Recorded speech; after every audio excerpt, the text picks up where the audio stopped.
नमस्कार दोस्तों, हमारे ऑफिशियल चैनल पे आपका हार्दिक स्वागत है। आशा करता हूँ कि आप लोग बहुत अच्छे होंगे, जहाँ भी होंगे सुरक्षित होंगे। तो चलिए, आज लाभ हानि का एक नए टॉपिक जो कि रेशियो बेस्ड होता है, ऐसा क्वेश्चन जिसमें रेशियो भी मिला हुआ होता है बट वो क्वेश्चन प्रॉफिट एंड लॉस का होता है, ठीक है ना। तो इस तरह का क्वेश्चन मैं आपको सॉल्व करवाने वाला हूँ आज।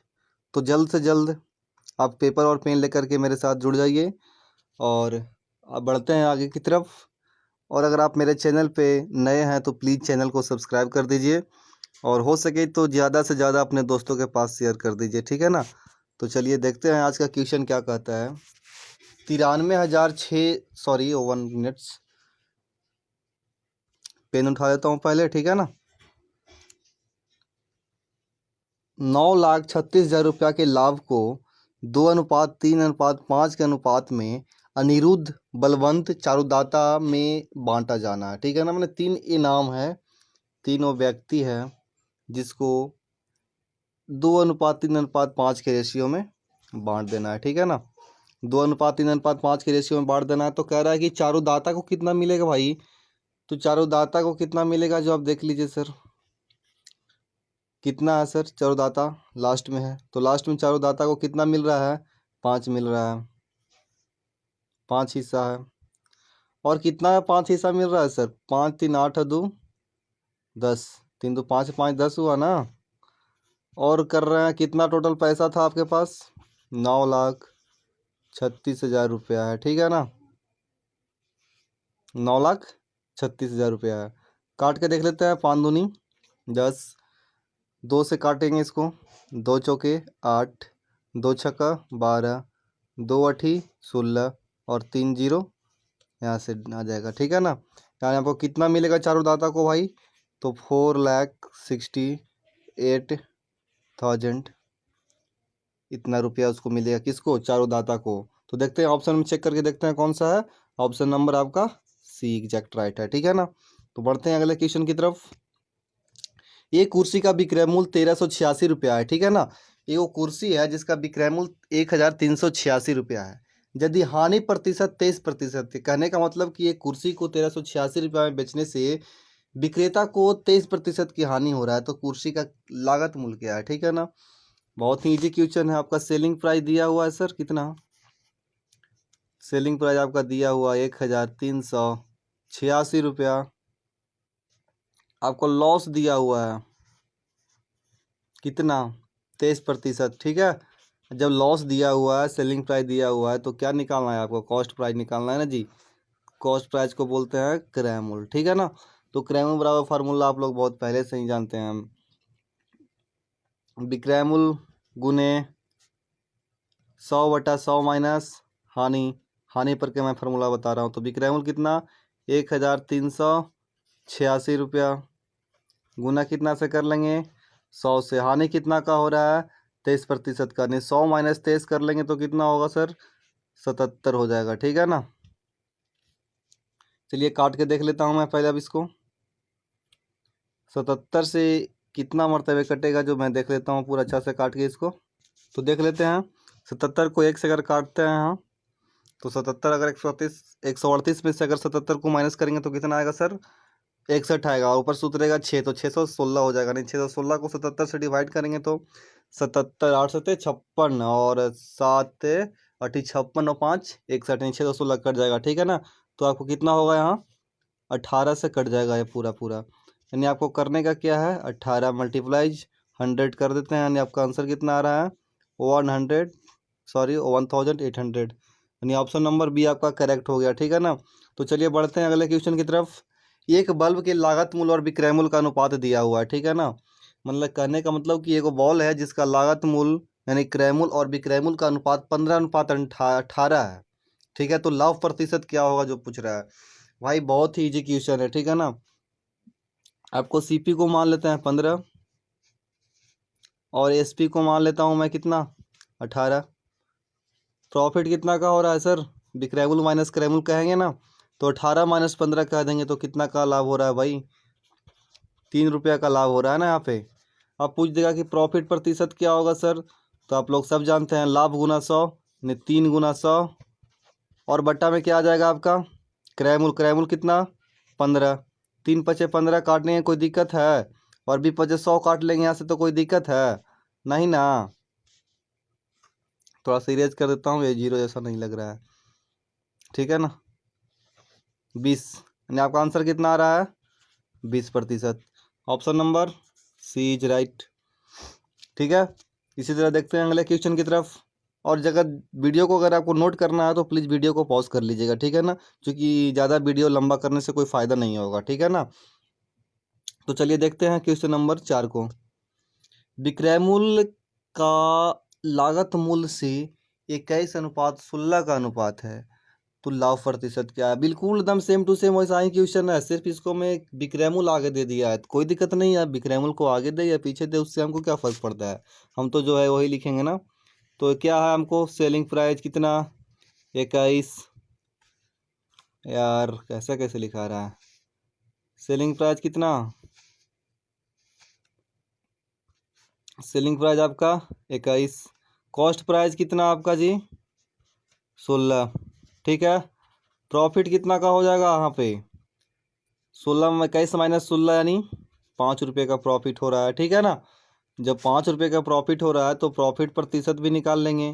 प्रॉफिट प्रतिशत का फार्मूला होता है प्रॉफिट गुना 100, है ना। प्रॉफिट गुना 100 बटा क्रय मूल्य कितना सर 16। 4 चौके 16 काट लेंगे, 25 चौके 100 काट लेंगे, कोई दिक्कत? अब देखिए यहाँ 125 बटा 4 लिख देंगे, कोई दिक्कत? काट के देख लेते हैं 125 को, 4 तिहाई 12, 4 एकम 4, 4 दूनी 8, 4 पर 8, 4 पचे 20, यानी 31.25 is the right answer of this question, ठीक है ना।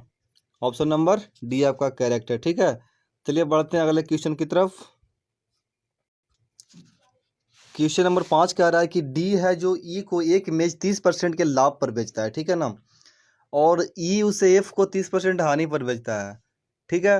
तो डी तथा एफ के बीच लागत मूल्य का अनुपात क्या होगा? बहुत ही आसान क्वेश्चन है, ठीक है ना। देखिए सबसे पहले क्या कर रहा है कि डी है जो ई को 30% के लाभ पर बेच रहा है, अन्य सबसे पहले हम क्या करें कि डी का क्रय मूल्य हम मान लेते हैं, ठीक है ना। डी का जो सीपी है, देखिए यहाँ से लिखते हैं डी का सीपी यानी क्रय मूल्य बराबर 100 रुपया, क्या किया हमने मान लिया, माना लिख देते हैं साइड में इधर, ठीक है ना। ये क्या किया है मैंने माना किया है। तब देखिए सर डी है जो ई को 30% के लाभ पर बेच रहा है, यानी डी का ई का क्रय मूल्य क्या होगा, ई का क्रय मूल्य कितना हो जाएगा 30% लाभ पर 130 रुपया। अब क्या कह रहा है ना कि यू है जो एफ को 30% के हानि पर बेच रहा है, एफ को 30% के हानि पर बेच रहा है, यानी एफ का क्रय मूल्य कितना हो जाएगा, यहाँ से देखिए एफ का क्रय मूल्य क्या हो जाएगा जो देख लेते हैं।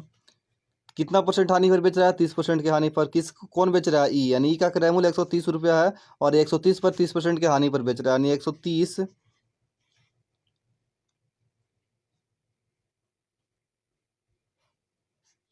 गुना 70, 1 मिनट, ठीक है ना। तो क्या होगा 130 गुने 100, 1 मिनट पेन उठा लेता हूँ, 100 और बट्टा में कर लेते हैं कितना 100 माइनस 30 यानी 70। भाई ये सी पी एफ का है, ठीक है ना, इसको आप एफ का सी पी इसको बराबर में आप लिख सकते हैं क्या ई का सेलिंग प्राइस, ठीक है ना। ये सेलिंग प्राइस पर मैं आपको निकाल के दे रहा हूँ, ठीक है ना। तो ये मत समझिएगा कि ये फार्मूला गलती लगा दिए हैं आप, ठीक है। काट लेते हैं इसको, भाई फार्मूला गलत लग गया है यहाँ से देखिए,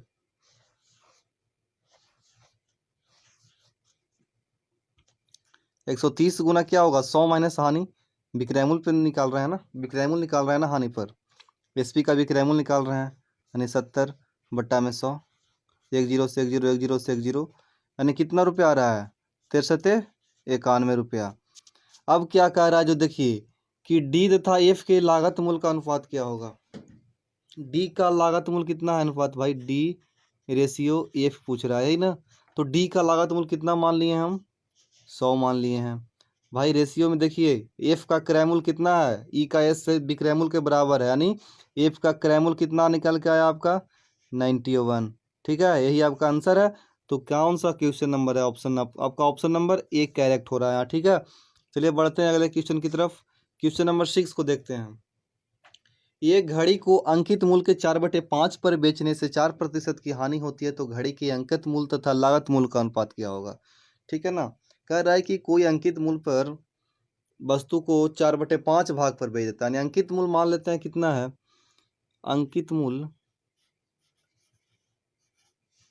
अंकित मूल्य को हम 100 रुपया मान लेते हैं। ठीक है ना, अंकित मूल्य अगर हम 100 मान लिए तो वस्तु को कितना में बेच रहा है, तो विक्रय मूल्य कितना हो जाएगा भाई, 100 का 4/5 यानी 100 गुने 4/5, बी पचे 100, बी चौके यानी 80 रुपया में वो वस्तु को बेच रहा है। ठीक है ना, 80 रुपया में बेच रहा है तो कितना का हानि हो रहा है, 4% की हानि हो रहा है। ठीक है ना, तो सीपी निकाल लेंगे ना भाई, 1 मिनट बहुत लंबा बन गया सर्किल, यहाँ से लाइन खींचा गया। ठीक है, देखिए यहाँ क्या करना है, यहाँ पे हमको सीपी निकाल लेना है। सिंपल से क्या करना है, सीपी। तो सीपी निकालना है कैसे, सेलिंग प्राइस कितना है भाई 80 रुपया, विक्रय मूल्य 80 रुपया, हानि कितना का हो रहा है भाई 4% का, कितना पे हानि हो रहा है 4% का, तो 80 पे बेचने से हो रहा है, यानी 100 कर देते हैं यहाँ और नीचे में 96 कर देता हूँ। ठीक है ना, अब काट के देख लेते हैं इसको, 16 छक 96 होता है ना, और 16 पचे 80 भी होता है। ठीक है, 3 दूनी 6 भी होता है, 50 दूनी 100 भी होता है, यानी 250/3। ये क्या हुआ सर, ये हो गया इसका क्रय मूल्य। अब कह रहा है कि अंकित मूल्य और लागत मूल्य का अनुपात क्या होगा, अंकित मूल्य और लागत मूल्य का अनुपात क्या होगा। तो देख लेते हैं यहाँ से, अंकित मूल्य कितना था पहले से, 100 रुपया अंकित मूल्य था सर। ठीक है, और आपका कितना आ गया 250, ये 3 ऊपर चला जाएगा। ठीक है ना, 10 से 10 काट देते हैं, 5 पचे 25 काट देते हैं, 2 पच्चे 10 काट देते हैं, यानी 3 दूनी 6 रेशियो 5। देख लेते हैं ऑप्शन नंबर ये आपको सेटिस्फाइड कर रहा है। ठीक है ना, तो चलिए देखते हैं अगले क्वेश्चन की तरफ। क्वेश्चन नंबर 7 को हम देख लेते हैं बहुत बारीकी से, बहुत ही इजी क्वेश्चन है। ऐसा क्वेश्चन को बिना पेन उठाए बना सकते हैं चाहे तो। ठीक है ना, लेकिन देख लेता हूँ, मैं आपको समझा देता हूँ कैसे। जो एक वस्तु को 100/7% लाभ पर बेचा जाता है, ठीक है ना, तो उस वस्तु का विक्रय मूल्य तथा विक्रय मूल्य तथा लागत मूल्य के मध्य का अनुपात क्या होगा। ठीक है ना, कहने का मतलब कि 100/7% पे बेच रहा है भाई, 100/7%, यही ना। इसका मतलब क्या हुआ 100/7% का, 100/7 और बट्टा में 100, 100 से 100 कट जाएगा, यानी 1/7। अब देखिए सर, 1 रुपया का लाभ हो रहा है ना उसको, 100% लाभ पर बेच रहा है। कहने का मतलब कि अब इसका क्रय मूल्य 1 रुपये 7 रुपया है और लाभ है इसका 1 रुपया। ये हो गया इसका लाभ और ये हो गया इसका क्रय मूल्य। अब सर देखिए, विक्रय मूल्य बराबर तो आप लोग जानबे करते हैं क्या, क्रय मूल्य प्लस लाभ, यानी 7 और 1 8। अब रेशियो क्या चीज़ का पूछ रहा है सर, विक्रय मूल्य और लागत मूल्य का। तो विक्रय मूल्य और लागत मूल्य का रेशियो क्या हो जाएगा, विक्रय मूल्य आपका 8 आया हुआ है, क्रय मूल्य 7 हो गया, यानी 8/7 आपका ऑप्शन नंबर बी मार के चल जाइएगा। ठीक है, और लास्ट क्वेश्चन को देखते हैं। बहुत आसान क्वेश्चन है, बहुत ही अच्छा क्वेश्चन जिसको बोल सकते हैं, और ऐसा क्वेश्चन बार बार आते रहता है एग्जाम में। ठीक है ना, कहने का मतलब है कि किसी वस्तु के लागत मूल्य का 60% उसके विक्रय मूल्य के 50% के बराबर है। ठीक है ना, कोई वस्तु का जो लागत मूल्य है उसका 60% है, जो उस वस्तु के विक्रय मूल्य के 50% के बराबर है, तो लागत मूल्य पर लाभ या हानि कितना प्रतिशत होगा। कहने का मतलब कि इसको लाभ या हानि प्रतिशत निकालना है। तो सबसे पहली जाहिर सी बात है कि हम क्या करते हैं, इसको लागत मूल्य यानी सीपी को हम 100 मान लेते हैं, 100 माना, ठीक है ना। और विक्रय मूल्य सेलिंग प्राइस इसको हम 100 मान लेते हैं, कोई दिक्कत, इसको भी हम मान लेते हैं। अब कह रहा है कि सर लागत मूल्य का 60%, यानी लागत मूल्य आपका 100 है, तो 100 का 60%, 100 गुने 60/100, ये बराबर है किसका, विक्रय मूल्य के 50% का। विक्रय मूल्य आपका है 100 रुपया, इसका 50%, 50/100, ठीक है, कोई दिक्कत नहीं। तो चलिए देख लेते हैं यहाँ से, 10 से 10 काट लेते हैं, 10 से 10 काट लेते हैं यहाँ, ठीक है ना। और यहाँ मैं कर लेता हूँ कितना, 5 दूनी 10 काट लेता हूँ पूरा का पूरा, यानी कहने का मतलब कि 10 छक्का 60 बराबर 1/2 आया, यानी x का वैल्यू कितना आएगा भाई, 120 रुपया। ये क्या हो गया 120, ये हो गया आपका विक्रय मूल्य, 120 रुपया क्या आया, विक्रय मूल्य। अब देखिए सर, विक्रय मूल्य 120 है और क्रय मूल्य 100 रुपया है, तो लाभ कितना होगा, जाहिर सी बात है 20% होगा, लेकिन आपको निकाल कर दिखा देता हूँ कैसे 20% होगा जो, ठीक है ना। 120 माइनस 100 कर लेंगे तो कितना हो जाएगा 20, और क्रय मूल्य कितना है 100, गुना कितना से करेंगे 100, 100 से 100 कैंसिल, 20% होगा लाभ, ठीक है ना। Option number C is correct for this. तो चलिए तब तक के लिए जय हिंद, और वीडियो को अच्छा लगा तो प्लीज़ शेयर कर दीजिए, चैनल को सब्सक्राइब कर दीजिए और लाइक कर दीजिए, और कमेंट में बताइए कि आपको किस तरह का नया सीरीज चाहिए, ठीक है ना, उसी तरह का मैं आपको शेयर करके दूंगा, ठीक है। तो चलिए मिलते हैं अगले वीडियो में, तब तक के लिए जय हिंद, जय भारत।